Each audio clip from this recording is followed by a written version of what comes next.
Now, everyone at home, act like a light, act a Jedi ho. Act like light, act a Sith ho.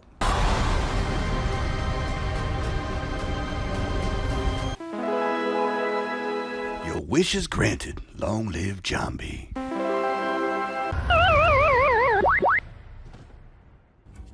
It was worth a shot. Hit it, Max. You don't hate the Acolyte enough, players. That's the problem. Because though everyone lined up to torch it, mock it, meme it into oblivion, you miss what it actually does better than every other Star Wars show. It survives a second watch. Unlike basically everything else on the Deep Blues. Fans were thinking this is the worst one, Disney was thinking engagement is engagement, meanwhile the truth is sitting right there like a loaded blaster.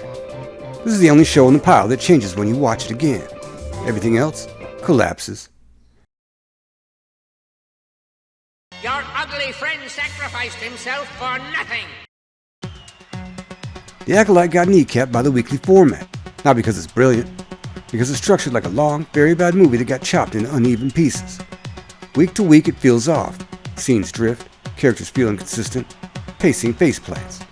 Yeah, it's badly written, but here's the twist. When you binge it, the mess starts forming a pattern. Not a masterpiece, a pattern of complete incompetence. And that alone puts it above shows that completely disintegrate every legacy character. Hey man, Yoda might have told that bitch to get to stepping with her bullshit. And Plagueis, he might have killed those fools the moment they stepped in that cave. We don't know, man. That's my headcanon, and it's fucking glorious. Up above sits the stars. And below lies the...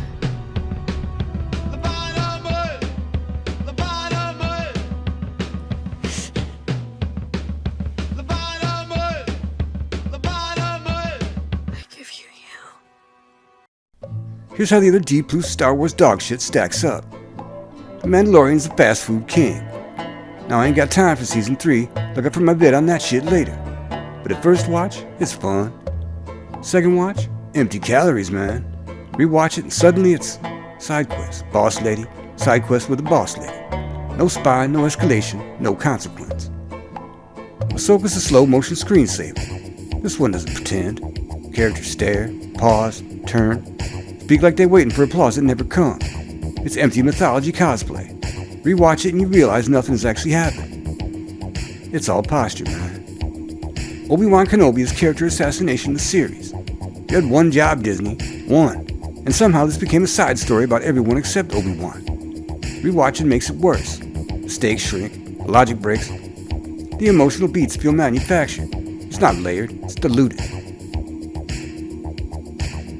The Book of Boba Fett is identity crisis in real time. Half a show about Boba Fett, half a show hijacked by Mando.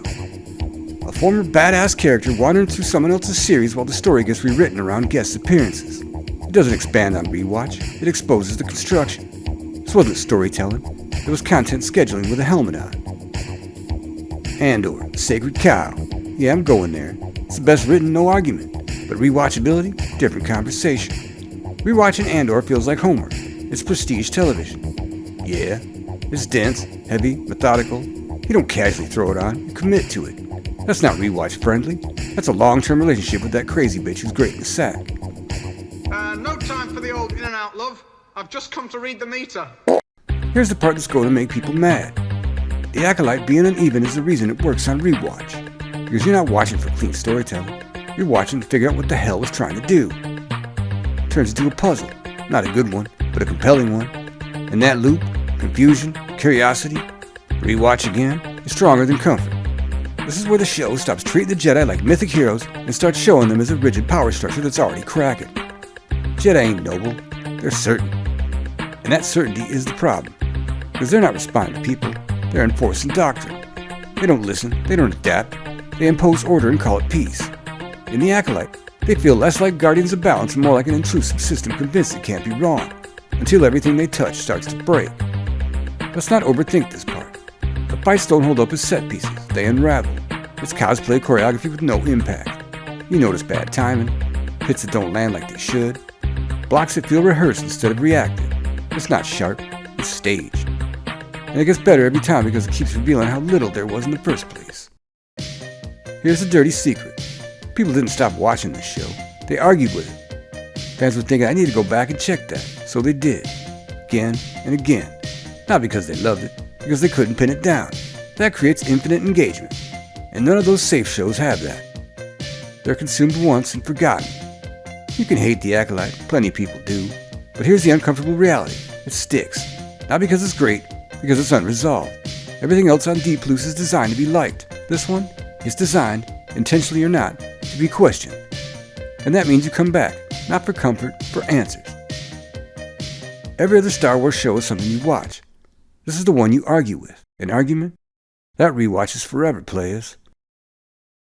Hello, Master Jedi. Are you tired of the hustle and bustle of big city life? If you only take one vacation cycle, consider the diverse planet of Kapar. With Acolyte excursions, it's not that far away. Hike parsecs and parsecs of rolling hills. Try the cuisine. Meet the locals who may or may not want to murder you. Explore the lush jungles and take a dirt nap. Meet fellow-minded travelers like yourself.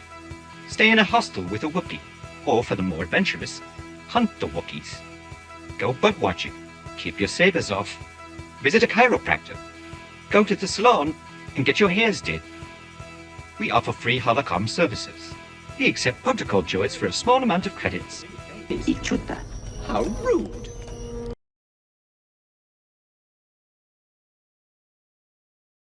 Lilu Dallas Multipass. Hey man, if you down, like and subscribe. Catch you on the flip side, flapjacks.